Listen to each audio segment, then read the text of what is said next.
Hello दोस्तों, स्वागत है आपका आप ही के अपने चैनल पी आर उदय क्लासेस पे। और आज के इस वीडियो के अंदर हम लोग क्लास 10 साइंस यानी कि विज्ञान के क्वेश्चन बैंक को करेंगे। क्वेश्चन बैंक का मतलब आप लोग जानते हो कि जो क्वेश्चन आपके एग्जाम में पहले पूछा गया हो। तो आज हम लोग जो क्वेश्चन बैंक करेंगे ये 2022 के द्वितीय पाली का होगा, यानी कि 2022 के द्वितीय पाली में जो एग्जाम हुआ था उसमें जो जो क्वेश्चन पूछा गया था हम लोग आज के इस वीडियो के अंदर करेंगे। और सब्जेक्ट क्या है? तो सब्जेक्ट साइंस है। तो चलिए आज की इस क्लास को शुरू करते हैं और आप लोग वीडियो को शुरू से लेकर के एंड तक देखते रहिएगा। तो देखिए यहाँ पे आपको बताया गया है कि प्रश्न संख्या 1 से लेकर के 80 तक वस्तुनिष्ठ प्रश्न है। इनमें से आपको किन्हीं 40 प्रश्नों का उत्तर देना है और इस 40 प्रश्न को उत्तर देने के लिए आपको 40 अंक यानी कि एक क्वेश्चन को बनाने के लिए आपको 1 नंबर दिया जाएगा। तो चलिए देखते हैं कि कौन कौन क्वेश्चन है। पहला क्वेश्चन आपसे ये कह रहा है कि ईंधन कौन है। तो बताइए इन चारों में से कि इन चारों में ईंधन कौन है। तो देखिए सीएनजी भी ईंधन है, एलपीजी भी ईंधन है और लकड़ी भी ईंधन है। मतलब इसका आंसर क्या हो जाएगा? इनमें से सभी के सभी क्या है? ईंधन है। तो इसका क्या हो गया? डी राइट आंसर हो गया। अगला क्वेश्चन 2 नंबर देखिए। 2 नंबर आपसे ये कह रहा है कि जीवाश्म ईंधन का उदाहरण कौन है। तो काफ़ी अच्छा क्वेश्चन है। और देखिए जीवाश्म ईंधन क्या होता है? तो जीवाश्म ईंधन वैसा ईंधन होता है जो जीवों के शरीर से प्राप्त होता है। और पेट्रोलियम भी जीव के शरीर से प्राप्त होता है और कोयला भी जीव के शरीर से प्राप्त होता है। इसका मतलब हम कह सकते हैं कि इसका आंसर क्या होगा? ए और बी दोनों होगा, जो कि ऑप्शन नंबर सी में है। अगला क्वेश्चन 3 नंबर आपसे ये कह रहा है कि अमोनिया क्लोराइड का जलीय विलयन क्या होता है। देखिए ये क्वेश्चन मैंने आपको 3-4 बार करा दिया था, है ना। अगर आपने क्लास किया होगा तो आपको पता होगा कि जो अमोनिया क्लोराइड है उसका जलीय विलयन क्या होता है? तो अम्लीय होता है। अगला क्वेश्चन आपसे ये पूछ रहा है कि एथेन का आणविक सूत्र C2H6 है। इसमें सहसंयोजक बंधनों की संख्या कितनी है? तो देखो C2 है ना, कुछ इस प्रकार का सजा दीजिए। C हो गया, इसके अंदर आप 3 इधर और 3 इधर हाइड्रोजन जोड़ दीजिए। तो 3 हाइड्रोजन इसमें 3 हाइड्रोजन इसमें हो गए 6 और ये बीच वाला मिला करके हो गए 7। तो कुल मिलाकर के कितने सहसंयोजक बंधन होते हैं? 7 सहसंयोजक बंधन होते हैं। अगला क्वेश्चन आपसे ये कह रहा है कि शल्य चिकित्सा में टूटी हड्डियों को जोड़ने के लिए प्रयुक्त होने वाला रासायनिक पदार्थ कौन है। तो हड्डी वगैरह को जोड़ने के लिए आपको पता है किस पदार्थ का यूज होता है? तो याद रखिएगा प्लास्टर ऑफ पेरिस का यूज होता है, जिसे हम लोग शॉर्ट में पीओपी भी कहते हैं। ठीक है। अगला क्वेश्चन देखिए 6 नंबर आपसे कह रहा है कि किस पीएच मान वाला विलयन सबसे अधिक अम्लीय है। तो देखिए 7 से जितना कम पीएच मान होगा उतना ज़्यादा वो अम्लीय होगा। अब इसमें अगर आप लोग देखोगे तो ये 7 से 4 कम है, लेकिन उससे भी कम 3 है, उससे भी कम 2 है और उससे कम भी कम 1 है। तो 1 सबसे कम है, इसीलिए क्या हो जाएगा? 1 ही सबसे अधिक अब क्या होगा? अम्लीय होगा। अगला क्वेश्चन आपसे जो कह रहा है वो ये कह रहा है कि एथाइन में कार्बन कार्बन परमाणुओं के बीच कितने सहसंयोजक बंधन होते हैं। तो काफ़ी अच्छा क्वेश्चन है और क्वेश्चन में आपको ये कह रहा है। और देखिए जो एथाइन होता है, क्या होता है? एथाइन होता है, ये क्या होता है? एल्काइन श्रेणी का होता है। किसका होता है? एल्काइन श्रेणी का। और एल्केन एल्कीन एल्काइन अगर आपने पढ़ा होगा तो पता होगा कि इसके अंदर 3 बंधन होता है।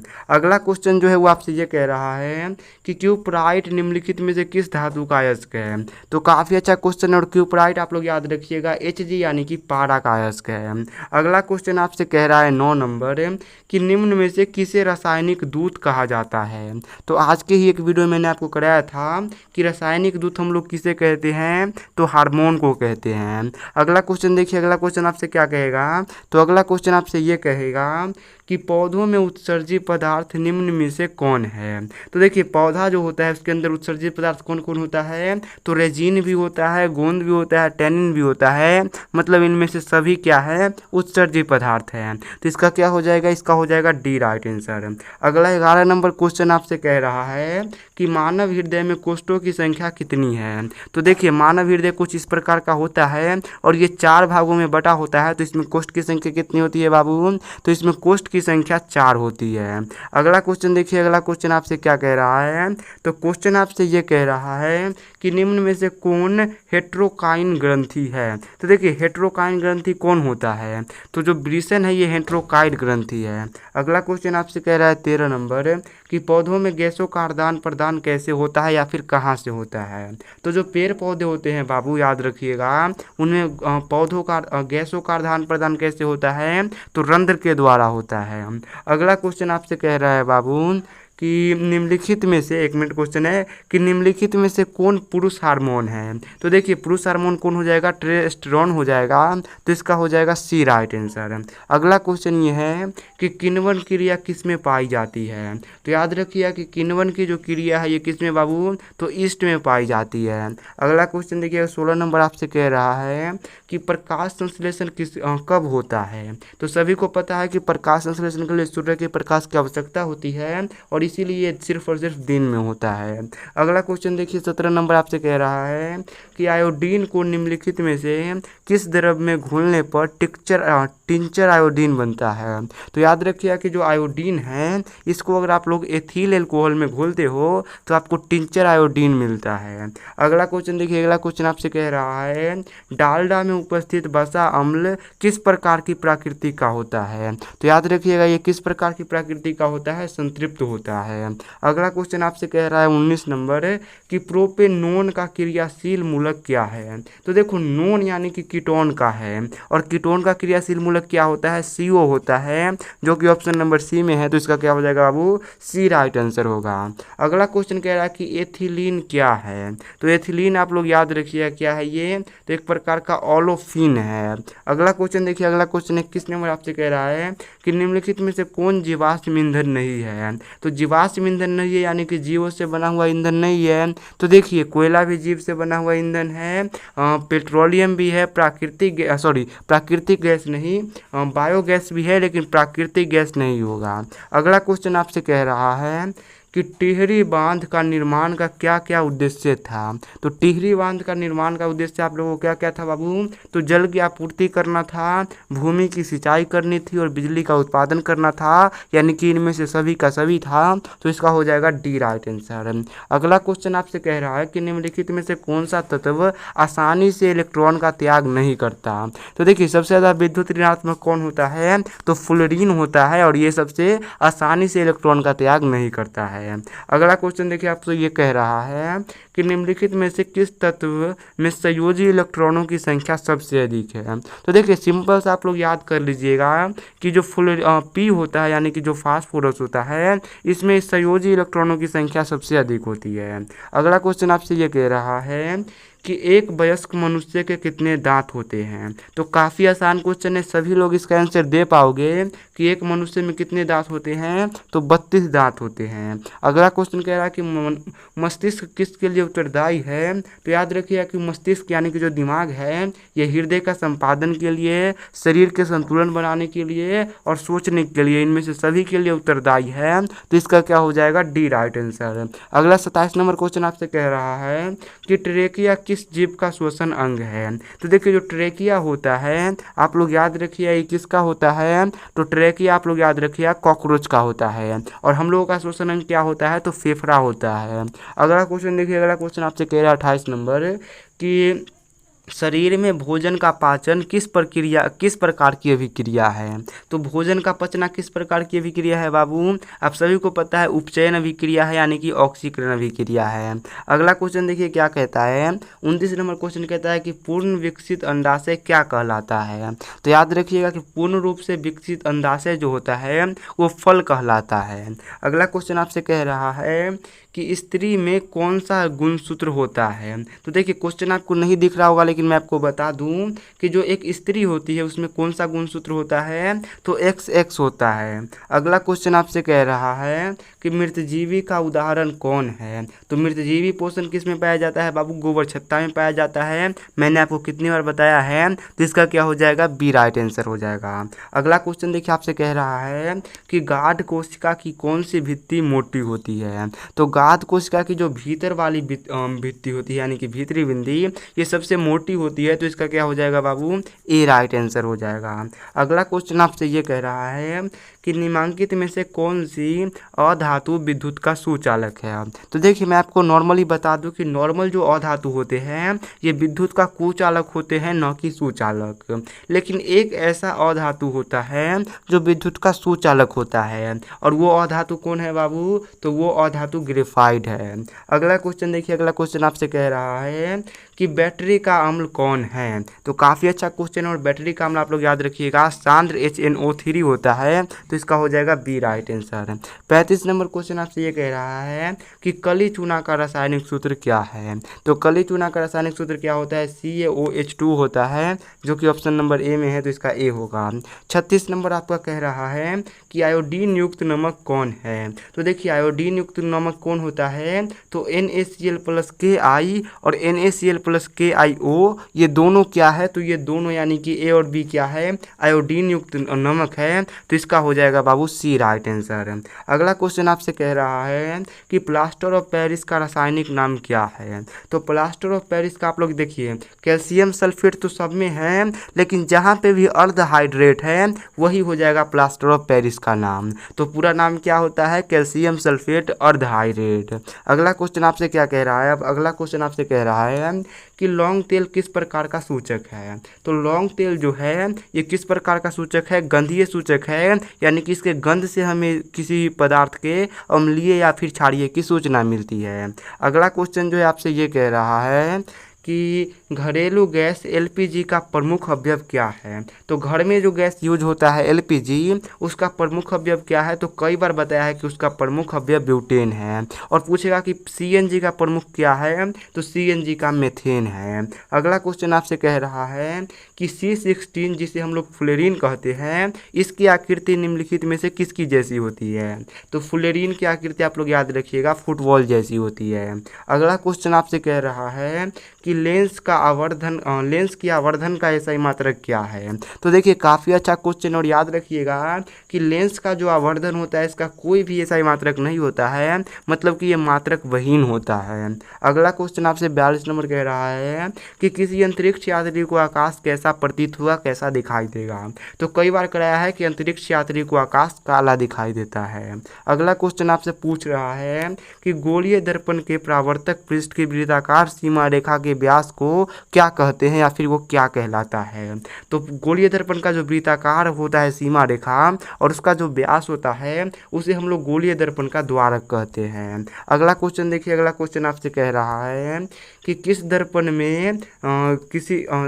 दर्पण में दूरी की वस्तु का प्रतिबिंब सदैव सीधा बनता है। तो देखिए किस दर्पण में बनता है बाबू, तो या तो समतल, सीधा मतलब क्या होता है, तो सीधा मतलब काल्पनिक होगा, तो या तो समतल में बनेगा या फिर उत्तल में बनेगा। अगला क्वेश्चन आपसे कह रहा है कि अवतल दर्पण की फोकस दूरी कैसी होती है। तो कई बार कराया है कि अवतल दर्पण की फोकस दूरी ऋणात्मक यानी कि माइनस, और उत्तल दर्पण की फोकस दूरी धनात्मक होती है। तो इसका क्या हो जाएगा बाबू, इसका हो जाएगा बी राइट आंसर। अगला क्वेश्चन आपसे कर रहा है कि किस दर्पण से हमेशा वस्तु से छोटा प्रतिबिंब प्राप्त होता है। तो देखिए अगर दर्पण के बारे में पूछे तो अवतल दर्पण आंसर होगा, और अगर लेंस के बारे में पूछे तो उत्तल लेंस आंसर होगा।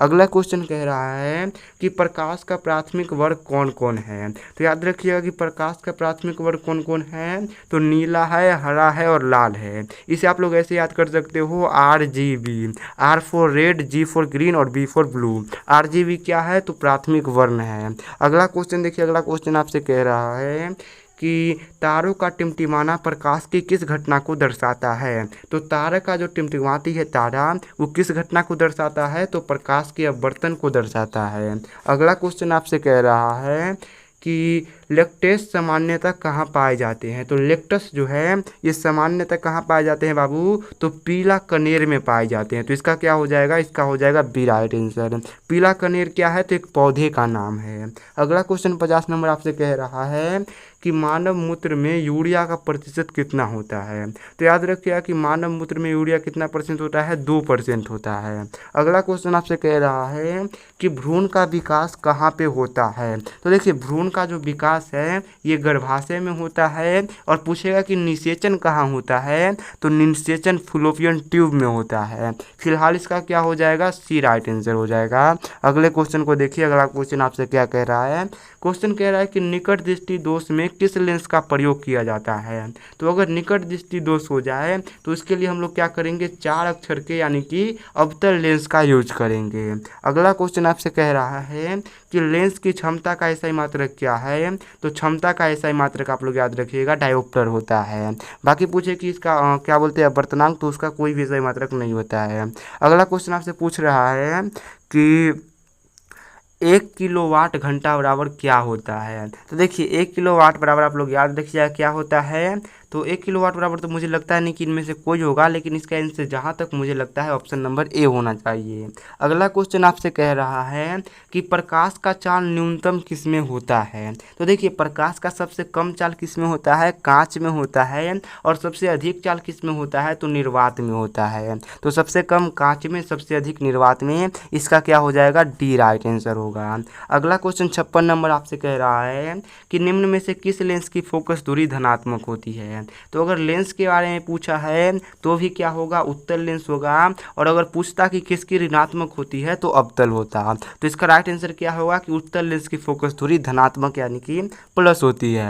अगला क्वेश्चन पूछ रहा है कि वायुमंडल में नाइट्रोजन की मात्रा कितनी है। तो वायुमंडल में सबसे ज़्यादा नाइट्रोजन 78% पाया जाता है। इसका क्या हो जाएगा, सी राइट आंसर। अगला क्वेश्चन आपसे कह रहा है कि प्राकृतिक में पृथ्वी पर ऊर्जा का मुख्य स्रोत क्या है। तो ये जो पृथ्वी पर इतना ऊर्जा है इसका मुख्य स्रोत क्या है बाबू, तो सूर्य का प्रकाश जो है वही है। अगला क्वेश्चन देखिए, अगला क्वेश्चन आपसे कह रहा है कि द ओरिजिन ऑफ स्पीसीज नामक पुस्तक किसने लिखी थी। तो याद रखिएगा कि ये जो पुस्तक है ये किसने लिखी थी, डार्विन ने लिखी थी। अगला क्वेश्चन आपसे कह रहा है कि ओजोन के अणु में ऑक्सीजन की परमाणुओं की संख्या कितनी होती है। तो कई बार बताया कि O3 होती है और इसमें कितनी होती है, 3 होती है इसकी परमाणु की संख्या, सी हो जाएगा आंसर। अगला क्वेश्चन आपसे कह रहा है कि पौधों में प्रकाश संश्लेषण का स्थान कहाँ पे है। तो पौधों में जो होती है ये प्रकाश संश्लेषण का स्थान कहाँ पे होता है, क्लोरोप्लास्ट में होता है। और क्लोरोप्लास्ट कहाँ होता है, पत्तियों में पाई जाती है।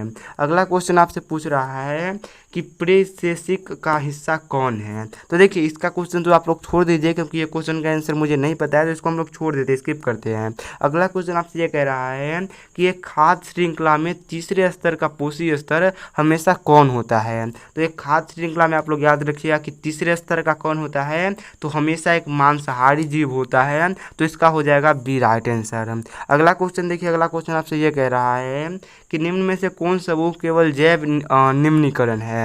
जैव निम्नीकरण आप लोग समझते हो कि जो मतलब धरती में सड़ गल करके खत्म हो जाए। तो यहाँ पे देखिए कि इसमें घास भी सड़ जाएगा, पुष्प यानी कि फूल भी सड़ करके खत्म हो जाएगा, और चमड़ा भी सड़ करके धरती में गाड़ दीजिएगा तो खत्म हो जाएगा। तो इसका क्या हो जाएगा, ए राइट आंसर, यानी कि ये जैव निम्नीकरण है। यहाँ पे देखिए घास सड़ जाएगा, लकड़ी भी सड़ जाएगा, लेकिन प्लास्टिक नहीं सड़ेगा। वैसे ही यहाँ पे शीशा नहीं सड़ेगा और यहाँ पे स्टील नहीं सड़ेगा। तो इसका आंसर क्या हो जाएगा, ए आंसर हो जाएगा घास, पुष्प तथा चमड़ा। अगला क्वेश्चन आपसे कह रहा है कि किसी विद्युत बल्ब का अनुमानतक क्या है, यानी कि विभवांतर क्या है। तो विभवांतर 220 वोल्ट है तथा इतना काम किया गया है, तो इस पे वोल्ट प्रचालित करते हुए इसके उक्ति की शक्ति क्या होगी। तो देखिए यहाँ पे अगर आप लोग पावर वाला अगर फार्मूला लगाइएगा तो आपका आंसर निकल जाएगा। खैर यहाँ पे हम लोग इसको सॉल्व नहीं कर सकते, तो इसको किसी और दिन करेंगे, जब टाइप करके क्वेश्चन लाएंगे ना तब करेंगे। यहाँ पे ये लिखा हुआ क्वेश्चन है तो दिक्कत होता है। अगला क्वेश्चन कह रहा है कि निम्नलिखित में से कौन किसी लंबे धारा बाहु विद्युत चार की चुंबकीय क्षेत्र रेखा का सही वर्णन करता है। तो पहला दिया है कि चुंबक क्षेत्र रेखा के तार के लंबवत होती है। उसके बाद पूछ रहा है कि चुंबक क्षेत्र रेखा तार के समांतर होती है। उसके बाद पूछ रहा है कि आर्य होता है एवं ऊर्ध्वाधर तार होता है। चुंबक सकेंद्रीय रेखाओं का केंद्र होता है। तो ये कर रहा है ऑप्शन नंबर डी वाला, तो इसका डी होगा। अगला क्वेश्चन देखिए, अगला क्वेश्चन आपसे कह रहा है कि प्रतिरोधकता का ऐसा मात्रक क्या है। देखिए प्रतिरोध नहीं बोल रहा है, प्रतिरोधकता बोल रहा है, और प्रतिरोधकता ऐसे रो को दिखाया जाता है। और इसका क्या होता है, तो प्रतिरोधकता का ओम मीटर होता है और प्रतिरोध का सिंपल सा ओम होता है। अगला क्वेश्चन आपसे कह रहा है कि कि जब एक से अधिक प्रतिरोधों को श्रेणी क्रम में जोड़ते हैं तब कौन सी भौतिक राशि उनमें समान रहता है। तो देखिए जब एक से अधिक प्रतिरोधों को आप लोग जोड़िएगा तो जो विद्युत धारा होता है ये उनमें क्या रहती है, तो उनमें समान रहती है। तो इसका क्या हो जाएगा बाबू, इसका हो जाएगा, आप लोग सिंपल से याद रखिएगा, बी राइट आंसर। अगला क्वेश्चन आपसे क्या कह रहा है, तो 70 नंबर क्वेश्चन आपसे ये कह रहा है कि जब एक पारदर्शी गोलीय कवच की बाहरी त्रिज्या 20 सेंटीमीटर तथा भीतरी त्रिज्या 19.8 सेंटीमीटर है तो यह किसके जैसा व्यवहार करेगा। तो देखिए बाहरी त्रिज्या क्या है, तो बाहरी त्रिज्या 20 है और इससे थोड़ा सा कम यानी कि कितना है, ये 19 है। तो ये किस प्रकार का काम करेगा, तो याद रखिएगा कि ये किस प्रकार का हो जाएगा बाबू, अवतल लेंस के भांति काम करेगा। अगला क्वेश्चन आपसे कह रहा है कि ऊर्जा के दोनों नवीकरणीय स्रोत क्या है, ऊर्जा के दो अनवीकरणीय मतलब क्या होता है कि एक बार अगर उसको यूज कर लिए तो फिर उससे ऊर्जा नहीं ले सकते। तो देखिए गोबर गैस तथा जैव मात्रा, अगर इसका गोबर गैस तो नहीं हो जाएगा, इससे को तो यूज कर सकते हैं, लेकिन कोयला और पेट्रोलियम जो है ये क्या है, इनमें से अनवीकरणीय स्रोत है। तो इसका क्या हो जाएगा बाबू, सी राइट आंसर हो जाएगा। अगला क्वेश्चन आपसे कह रहा है कि उत्तम ऊर्जा का स्रोत वह है जो क्या हो, जो सरलता से सुलभ हो सके, जो प्रति एकांक आयतन अथवा एकांक द्रव्यमान में अधिक कार्य करे, जिसका भंडारण एवं परिवहन आसान हो और जिसमें इन सभी गुण हो। तो जिनमें भी ये तीनों का तीनों गुण हो वो क्या होते हैं, वो उत्तम ऊर्जा होते हैं, यानी कि अच्छे ऊर्जा होते हैं। तो इसका क्या हो जाएगा बाबू, इसका हो जाएगा डी राइट आंसर, यानी कि जिसमें ये सभी गुण हो। अगला क्वेश्चन कह रहा है कि कमरे के ताप पर द्रवस्था में रहने वाली अधातु कौन है। देखिए ध्यान से पढ़िएगा कि धातु पूछ रहा है कि अधातु। अगर अधातु पूछ रहा है तो द्रव अवस्था में रहने वाली अधातु ब्रोमीन है, और अगर धातु पूछता तो धातु में पारा हो जाता। यहाँ पे क्या पूछा है, अधातु, इसीलिए इसका हो जाएगा सी राइट आंसर। अगला क्वेश्चन आपसे कह रहा है कि निम्नलिखित में से कौन सा योग एकल विस्थापन को करेगा। तो देखिए Ag तो होता है ये कॉपर से, हाँ Ag कर देगा कॉपर से, क्योंकि देखिए ये इससे अधिक क्रियाशील होता है तो नहीं करने देगा। सोडियम भी कॉपर से अधिक होता है, मैग्नीशियम भी अधिक होता है, लेकिन जो चांदी होता है ये कॉपर से कम क्रियाशील होता है। तो कॉपर क्या करेगा, चांदी को इससे विस्थापित कर देगा और ये विस्थापन अभिक्रिया कर लेंगे। तो इसका क्या हो जाएगा, इसका हो जाएगा बी राइट आंसर। अगला क्वेश्चन आपसे कह रहा है कि आवर्त सारणी में आवर्तों की संख्या कितनी है। तो याद रखिएगा कि आवर्तों की संख्या 8 और आवर्तों की संख्या 7 और पूछेगा कि आवर्त सारणी में वर्गों की संख्या कितनी है, तो वर्गों की संख्या 18 है। अगला क्वेश्चन कह रहा है कि अरे यार आंसर पे आगे क्वेश्चन ये कह रहा है, एक मिनट, क्वेश्चन आपसे ये कह रहा है कि पेंटेन जिसका सूत्र क्या है C5H12 है, इसके कितने समावयवी संभव है। तो समावयवी अगर पेंटेन की बात करें तो इसके 3 समावयवी संभव है। अगला क्वेश्चन आपसे कह रहा है कि दही में कौन सा अम्ल होता है। तो दही में याद रखिएगा लैक्टिक अम्ल होता है। अगला कह रहा है कि निम्नलिखित में से किस धातु को केरोसिन तेल में डुबा करके रखते हैं। तो सोडियम धातु को केरोसिन तेल में डुबा करके रखते हैं। अगला क्वेश्चन कह रहा है कि Al4Cl3 के जल के अपघटन में निम्नलिखित में से कौन सा गैस बनता है। तो याद रखिएगा कि एथेन गैस बनता है। अगला क्वेश्चन आपसे कह रहा है कि वह धातु जो सिर्फ अम्लराज में घुलता है वो कौन है। तो देखिए अम्लराज किसे कहते हैं, एक बारेजिया को कहते हैं। और अम्लराज में कौन घुलता है, तो सोना घुलता है और सोना का सूत्र होता है Au। तो इसका क्या हो जाएगा, बी राइट आंसर हो जाएगा। अब यहाँ पे इसका आंसर भी दिया गया है तो आप लोग आंसर भी इसे मिला लेना, ठीक है। तो आज के इस क्लास को हम लोग यहीं पे एंड करते हैं और PDF ऑलरेडी हमने ग्रुप में दे दिया है।